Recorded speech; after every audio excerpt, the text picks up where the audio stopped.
우리가 읽은 이 마태복음은 유대인들에게 예수 그리스도가 누구신가를 전하는 복음서입니다. 그러니까 그 대상이 유대인이라는 거죠. 그러니까 유대인들이 쉽게 받을 수 있고 이해할 수 있는 방편으로 메시지가 전달되어져야 최적화된 거겠죠. 그래서 마태복음에는 그 접근법이 율법이나 구약의 계통들, 족보들을 많이 가지고 와서 유대인들에게 익숙한 방편으로 그들에게 메시지를 전합니다.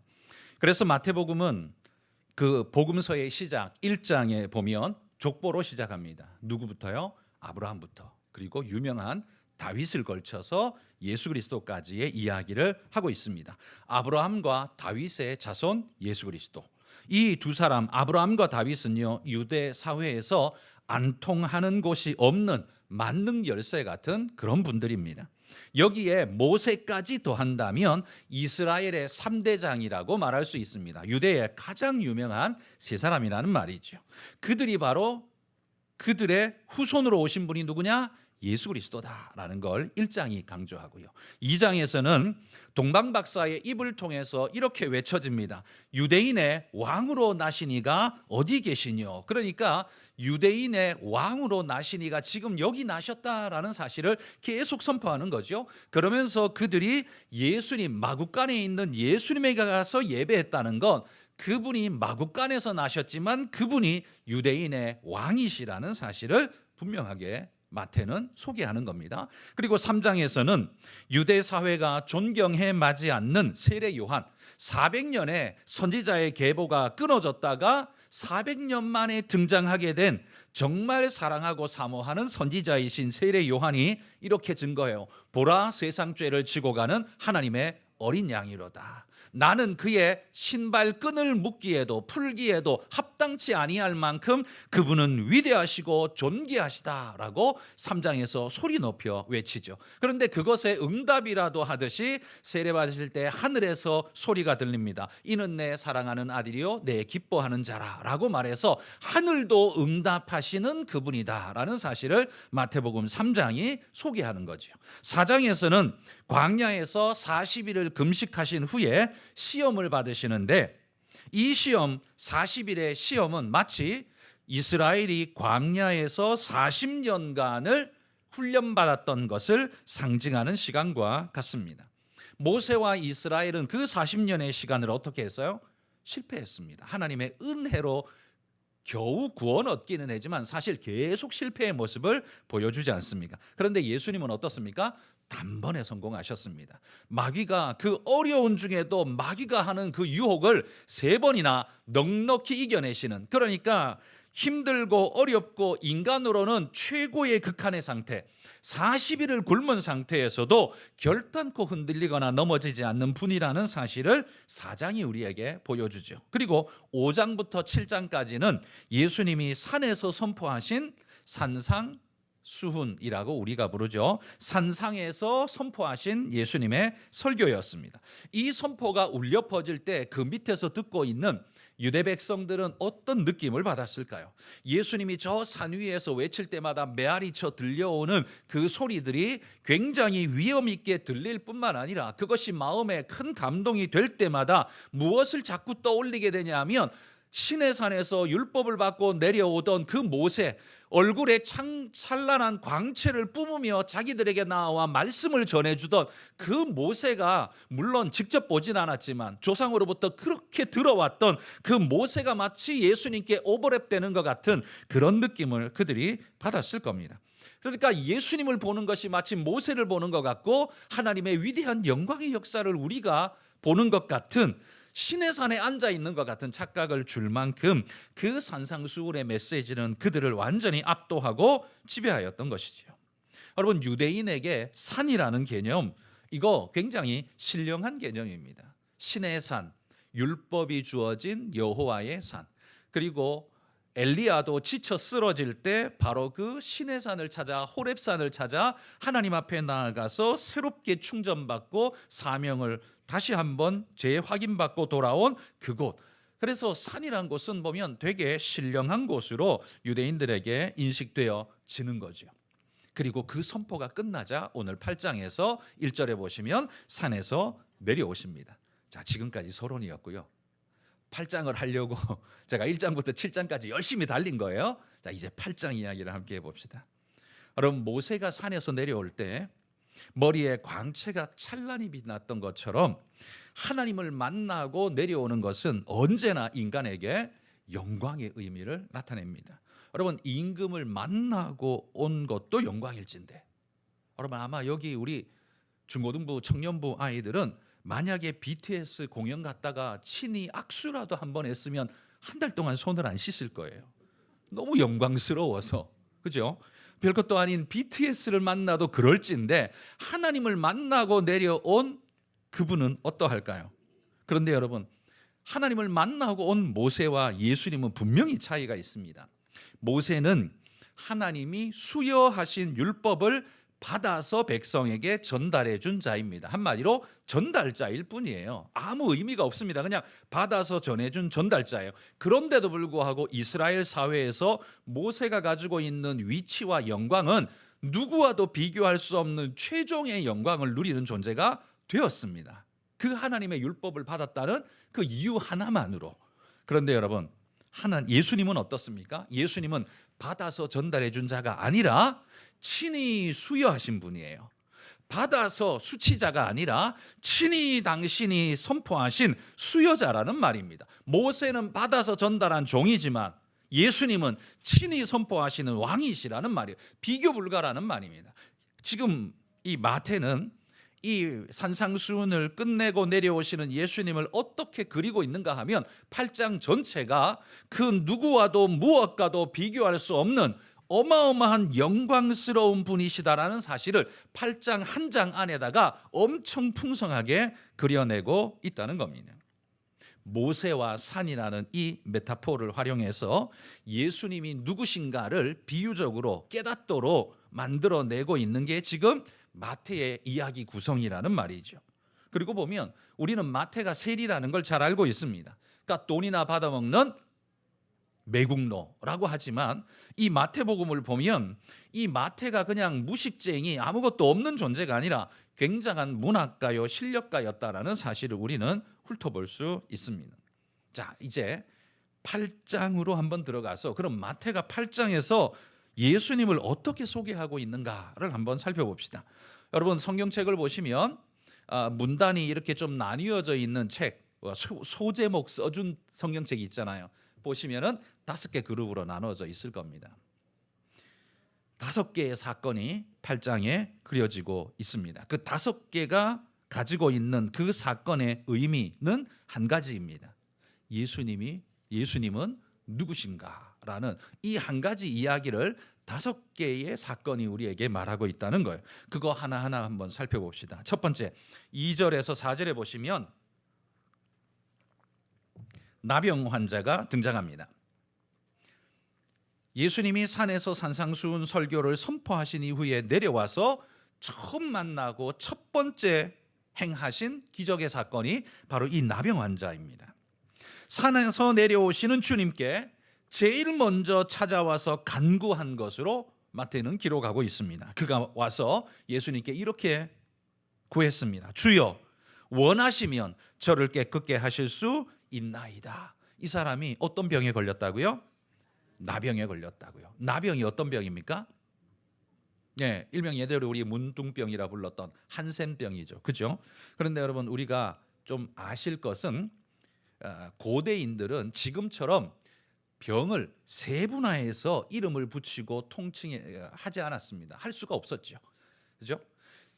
기능이 발달되어지고 과학적 발견이 깊어지면서 이게 세분화되어져 가는 거지, 그 고대로 올라가면 올라갈수록 이 세분화되었던 걸 전부 그냥 뭉뚱그려 가시면 그게 고대인들의 이해 방식이라는 말입니다. 그러니까 여기 나병이라는 건 우리가 말하는 한센병으로 대표하지만 한센병만 말하는 건 아닙니다.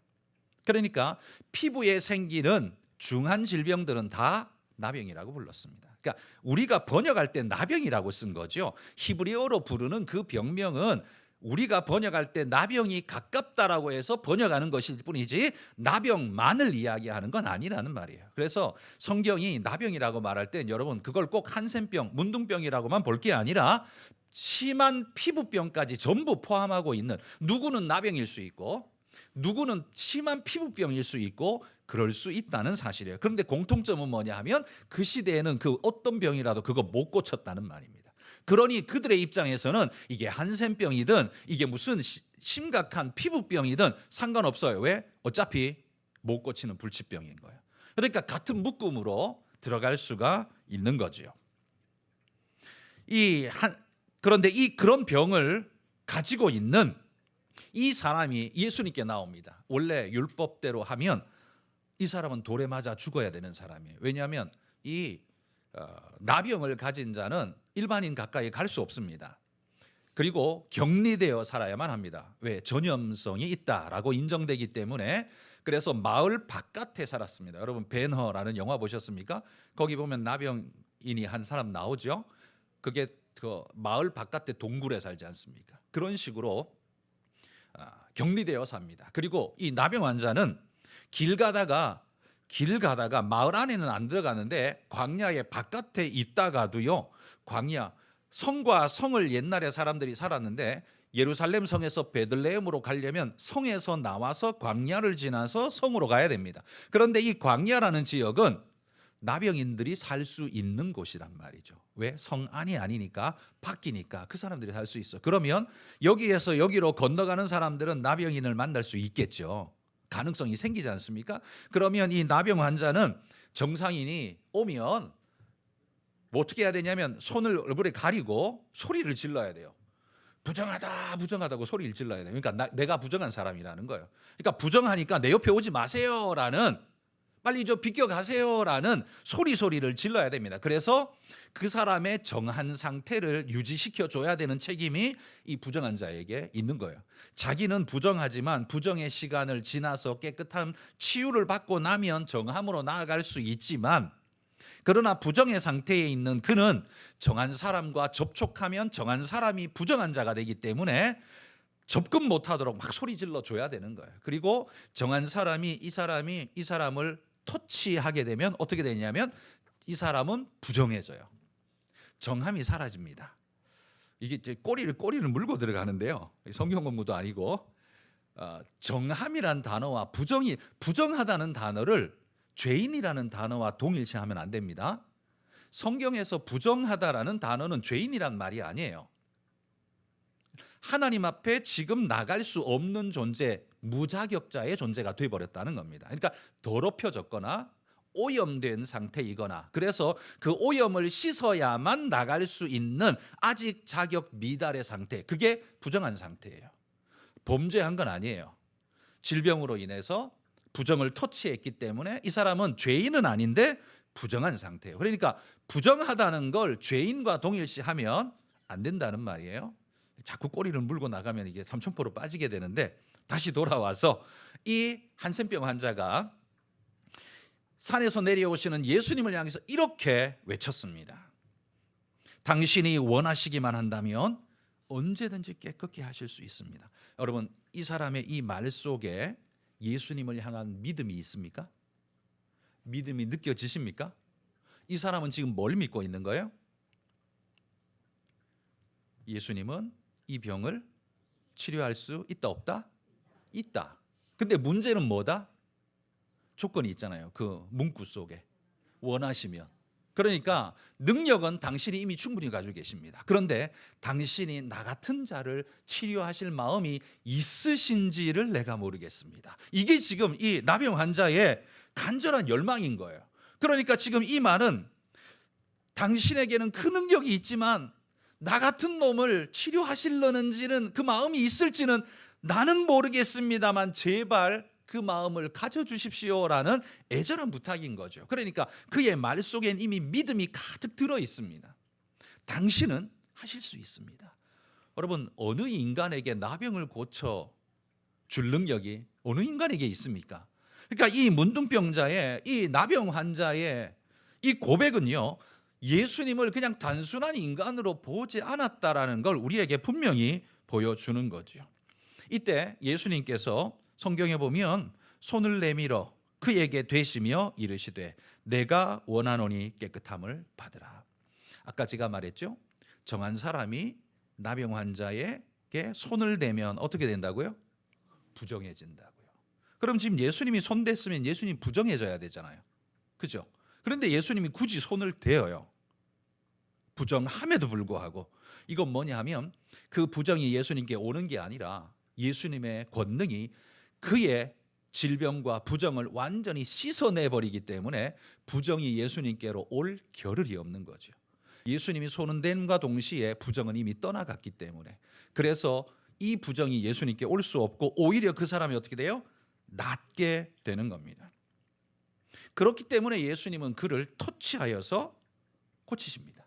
여러분, 성경을 읽으시면서 나병 환자 나오는 이야기에 예수님의 치유법을 보시면 반드시 터치하십니다. 딴 때는요, 터치 굳이 안 해도 되는 때 많거든요. 그래서 일어나라, 가라, 가보면 나 있을 거다, 뭐 이렇게 많이 고치시는데 신기하게도 나병 환자한테는요 꼭 터치하십니다. 저는 이것이 예수님의 감성 터치라고 믿습니다. 여러분, 예수님이 터치 안 하면 나병 못 고칠까요? 당연히 고칩니다. 그런데 왜 터치하실까요? 그건 예수님이 그의 마음을 치유하시는 방편입니다. 이 사람은 계속 거절당했습니다. 이 사람은 계속 사람들에게 멸시받고 외면당했습니다. 사람 가까이 갈 수 없는, 다시 말해서 이 사람은 사람의 체온을 느껴본 지가 언제인지 까마득한, 그 온기를 전달받아 본 적이 없는, 언제든지 멸시와 거절감에 찌들어 있는, 자존감은 바닥을 치고 있는 그 사람에게 예수님이 손을 대는 순간 이 사람에게는 아마 전율이 확 하고 느껴졌을 거예요. 예수님의 사랑이 그냥 온몸으로 느껴졌을 거예요. 예수님은요 그의 육신의 껍데기에 있는 병만 고친 게 아니라 그의 마음의 심령 속에 있는 병까지 동시에 고치시기 위해서 예수님이 터치하신 겁니다. 여러분, 이 첫 번째 사건이 우리에게 가져다 주는 것, 이 나병 환자, 손댈 수 없는 이 존재가 믿음의 고백을 했다는 거예요. 대단한 거 아닙니까? 예수님이 무슨 사역을 얼마나 많이 했길래, 우리는 복음서뿐만 아니라 신구약을 여러 번 읽었기 때문에 예수님이 누군지 확실히 아니까 믿습니다 이렇게 할 수 있지만, 지금 예수님이 등장하신 지 얼마 됐어요? 얼마 안 됐어요. 예수님의 말씀 몇 번 들었을까요? 몇 번 못 들었을까요? 그런데도 불구하고 이 나병 환자는 예수님을 향한 이런 믿음을 가졌다는 거예요. 당신은 이 나병을 고칠 능력이 충분하십니다. 단지 나 같은 자를 고쳐주실 의향이 있으신지 모르겠습니다. 예수님이 그런 불안에 떠는 자의 마음에 터치하시면서 위로하신 거죠. 내가 너를 깨끗게 한다. 터치하실 때 그의 모든 부정이 떠나가고 온전한 자가 됩니다. 정한 자가 된 거죠. 정한 자가 되면 무엇이 좋으냐? 하나님께 갈 수 있거든요. 성전에 올라갈 수 있습니다. 이건 하나님께 용납되어졌다는 의미이고, 우리로 치자면 마치 구원받은 것 같은 그런 기쁨이 있는 바로 그런 은혜인 거죠. 예수님이 그걸 그 사람에게 주셨습니다. 뭐 때문에? 믿음 때문에. 두 번째 사건은요, 5절부터 13절에 나오는 로마 백부장의 사건입니다. 이 로마 백부장에는 중풍병이 걸린 한 종이 있었습니다.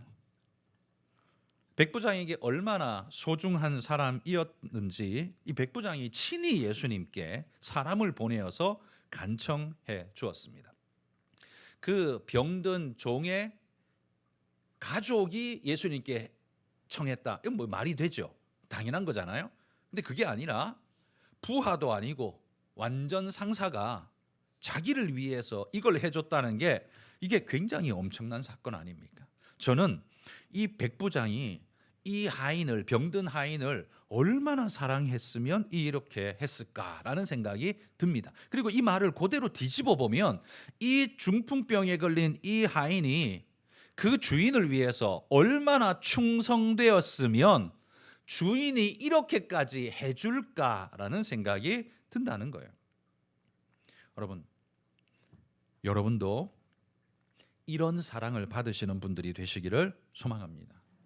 주인에게, 뭐 주인이라는 게 꼭 소유주라기보다는 여러분 상사에게 혹은 관계된 윗사람에게 이런 사랑, 내가 부탁하지 않아도 날 위해서 뭔가를 해줄 수 있는 이런 마음을 가진, 그런 마음을 가질 만큼 내가 소중하게 여겨지는 사람, 여러분 그런 사람 되시기를 축복합니다. 백부장에게 얼마나 필요한 존재였으면 이랬겠습니까? 그에게는 100명이라는 다른 군사가 있습니다. 그 외에도 하인들이 또 여럿이 있었을 겁니다. 그런데 그 한 사람을 위해서 이렇게까지 주밀한 사랑을 표현한다는 건 그 사람이 백부장에게 얼마나 가치 있고 소중한 사람인지를 분명히 보여준다는 거죠. 여러분, 사람은요, 어떻게 살아도 한평생 삽니다. 누구와 부대끼며 살아도 살아가게 되어 있습니다. 그런데 나 잘났다고 뻐기며 살아가는 그런 사람들에게는요, 사람들이 다 떠나가게 되어 있습니다. 사람들은 누구라도 그렇게 교만하고 자기 잘난 맛에 사는 사람들은 꼴불견이라고 해서 가까이 하지 않습니다. 그러나 성실하고 충성되며 사랑으로 그 일을 감당하는 진실한 사람을 만나면요, 그 사람 가까이 있고 싶고 그 사람에게 뭐라도 해주고 싶고 그 사람과의 관계를 끊지 않고 계속 가져가기를 바라는 게 사람의 마음이지 않습니까? 사람이 사랑받는 건 자기 하기 나름입니다. 이 종은 백부장에게 사랑받을 만한 일을 얼마나 많이 했든지 이 백부장이 지금 이렇게 대신 구해줘요. 여러분, 요즘 제대로 뭐 하지도 않으면서 사랑을 받아야 한다고 주장하는 사람들이 천지지 않습니까? 그게 얼마나 꼴불견 같은 일입니까? 그런데 여러분, 이 백부장의 종처럼 여러분들은 그런 꼴불견이 아니라 말로 하지 않지만 여러분의 옆에 사람이 여러분을 지극히 사랑하고 존귀하게 여길 정도로 그렇게 충성된 이들이 되시기를 바랍니다. 근데 이 불치병, 중풍병, 이 중풍병도요, 그 시대의 불치병이었어요. 이 역시 불치병으로 한 번 걸리면 끝장인 병입니다. 그런데 놀라운 건 이 백부장의 간구입니다. 아까 나병 환자의 간구처럼 이 백부장의 간구도 또 기가 막힌 간구를 하는 거예요. 말씀만 하시면 내 종이 낫겠습니다. 뭐 와서 만져달라, 터치해달라, 안수기도 해달라, 그런 거 없어요. 그냥 말씀만 하시면 낫겠습니다. 이 얼마나 놀라운 걸까요? 여러분, 아까도 제가 말했지만 아까 나병 환자는 그래도 유대인이었으니까, 그런데 이 백부장은 이방인이잖아요. 근데 이 이방인인 이 백부장이 예수님의 말씀을 도대체 얼마나 들어봤을까요? 설교 몇 번 들었을까요? 예수님의 기적 사건을 몇 번 봤을까요?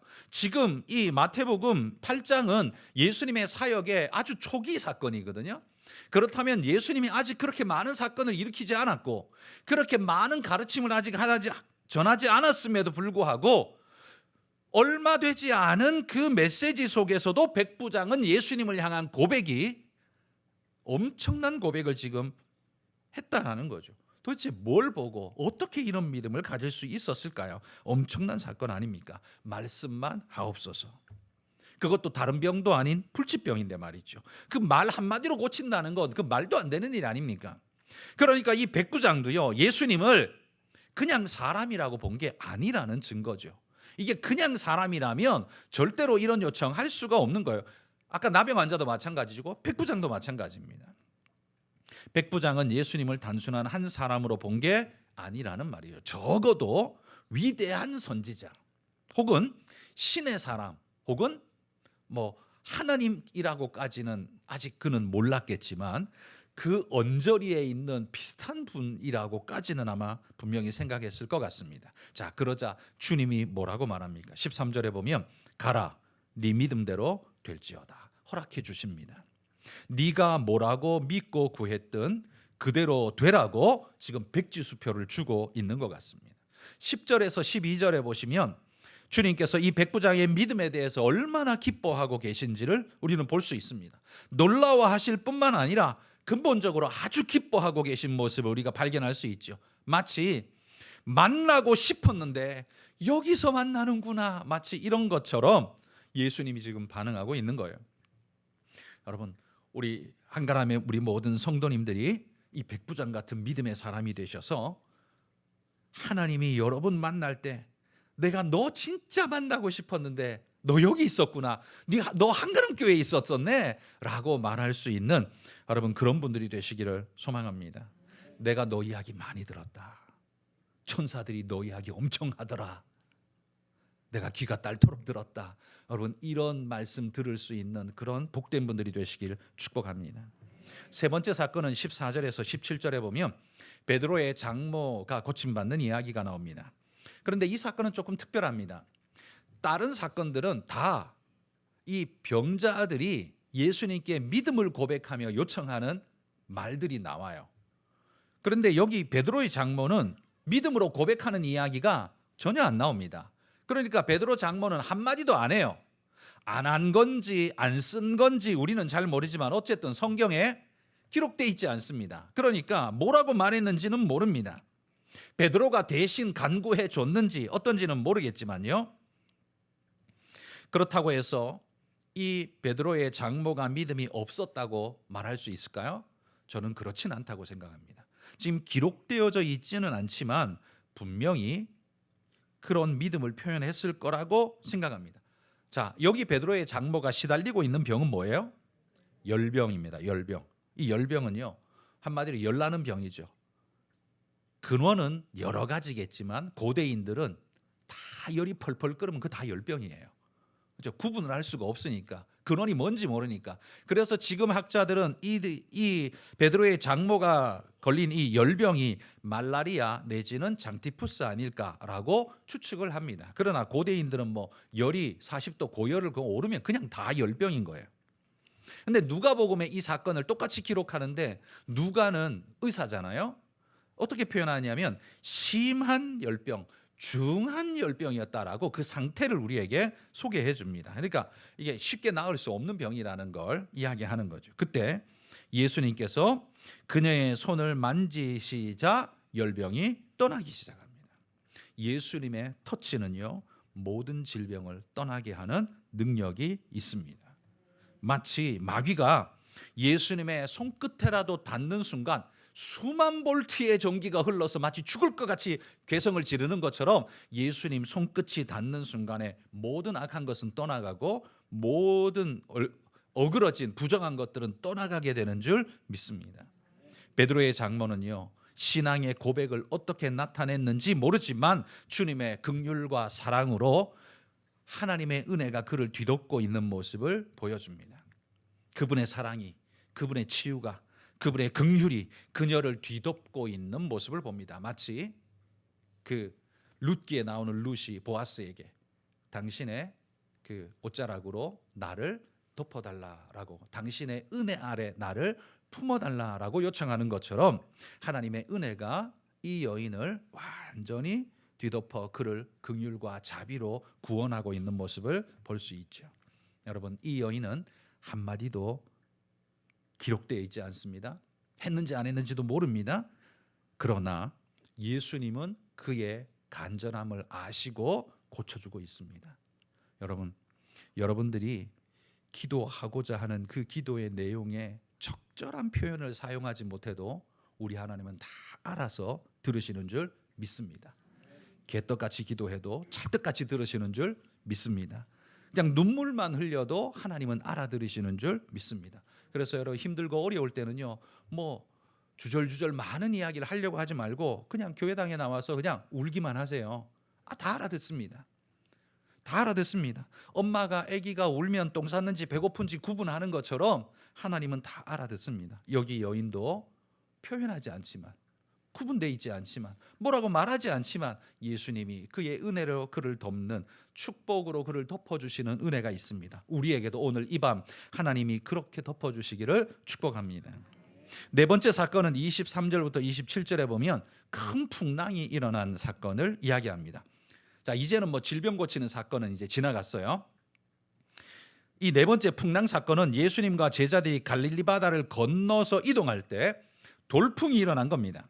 갈릴리 바다가 원래 돌풍이 많이 일어나는 곳입니다. 구조상 그럴 수밖에 없어요. 뭐 그냥 성경 연구를 해보면, 지형을 연구해보면 참 재밌습니다. 지형이 갈릴리 그 요단강 계곡이 그 바닥이 깊이 꺼지는 공간이에요. 꺼지는 공간이고, 요단강 서쪽은 불쑥 솟아서 산이고 요단강 동편도 불쑥 솟아서 산이에요. 산지에서 살았어요. 이스라엘 백성들은. 그러니까 요단강은 깊이 꺼져 있는 계곡이에요. 그게 이어지다가 갈릴리 바다가 있어요. 그러니까 좌우 지역, 위쪽 지역이 전부 다 높은 고지고 거기만 꺼져 있어요.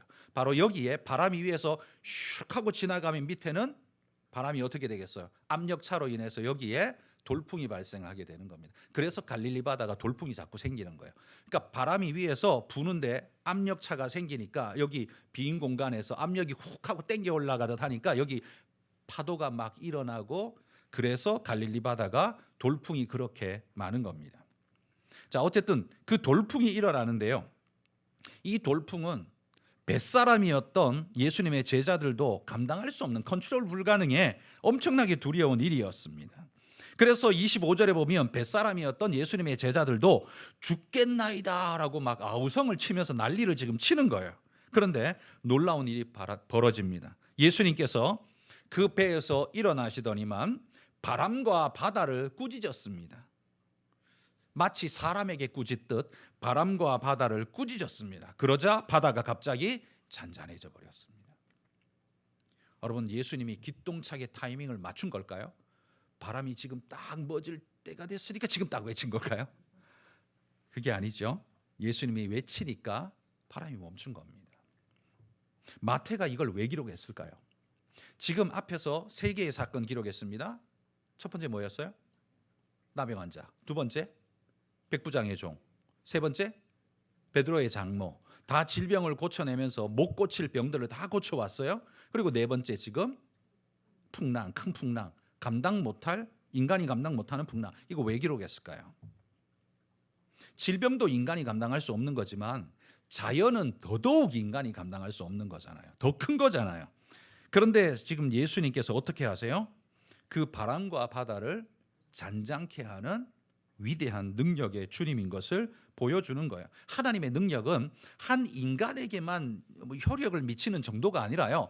자연에 효력을 미치는 어마어마한 그분이라는 사실이라는 걸 보여주고 있는 거예요. 바람과 바다까지도 그분의 말에 복종하는 겁니다.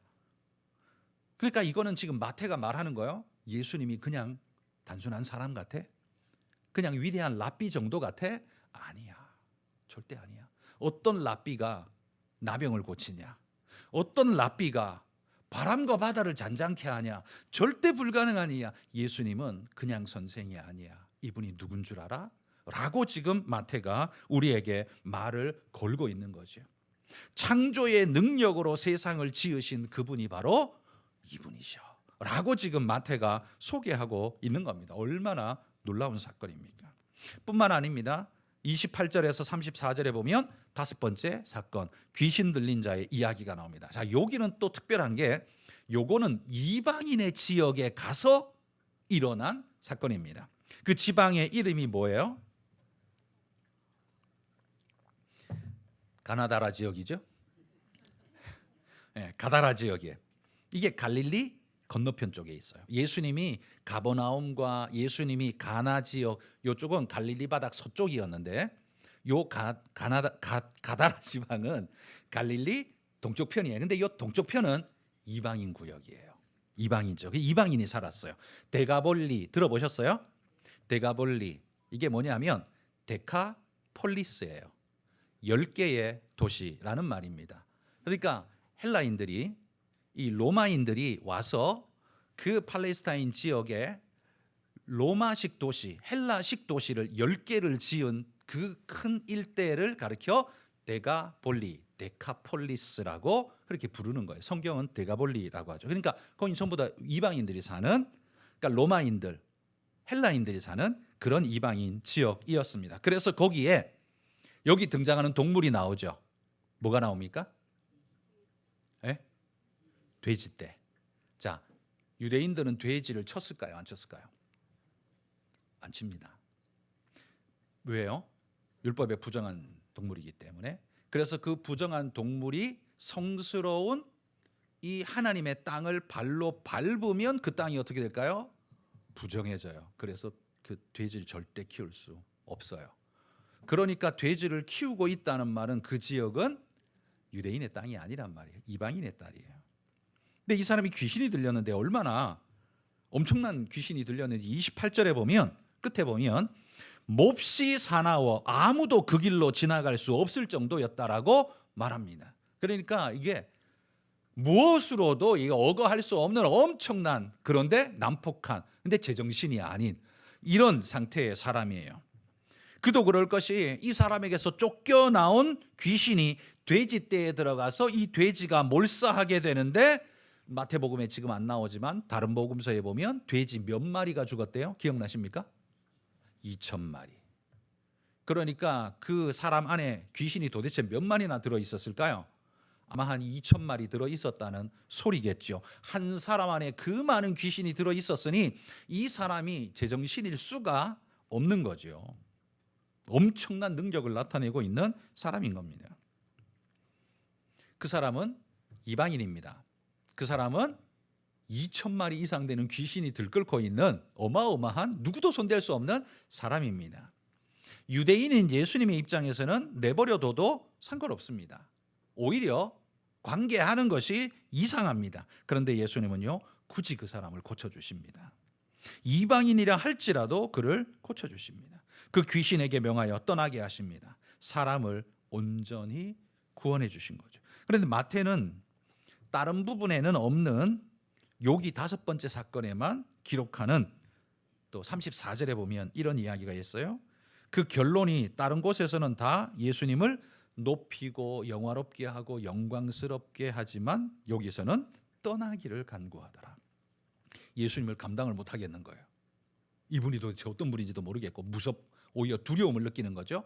떠나달라라고 말하는 겁니다. 다른 모든 부분들은 믿음으로 주님을 모시고 받아들이고 감사하고 기뻐하는데, 이방인 구역에서는 떠나주시기를 배척을 지금 하고 있는 모습을 볼 수 있죠. 아마도 여러분, 제가 시작할 때 마태복음이 누구를 대상으로 쓴 글이라고요? 네, 유대인. 그러니까 이 글을 읽는 사람이 유대인이겠죠? 그죠? 다른 사람도 있겠지만 일단 메인 독자는 유대인. 그럼 유대인이 이 글을 읽을 때 어떤 느낌일까요? 저 봐라, 저 배은망덕한 놈들, 이방인은 저러니까 은혜 베풀면 안 돼, 아마 이런 생각했겠죠. 그러나 우리 주님은 그런 마음이 아니었습니다. 은혜 베풀기를 멈추지 않았습니다. 어디까지도요? 이방인에게까지도.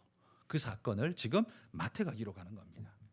그러니까 유대인을 대상으로 하고 있다고 해서 유대인에게만 구원을 베푸신 게 아니라 이방인에게도 베푸신다라는 사실, 그들도 하나님의 은혜의 옷자락 아래에 있다는 걸 놀랍게도 지금 유대인들에게 전하고 있다는 거죠.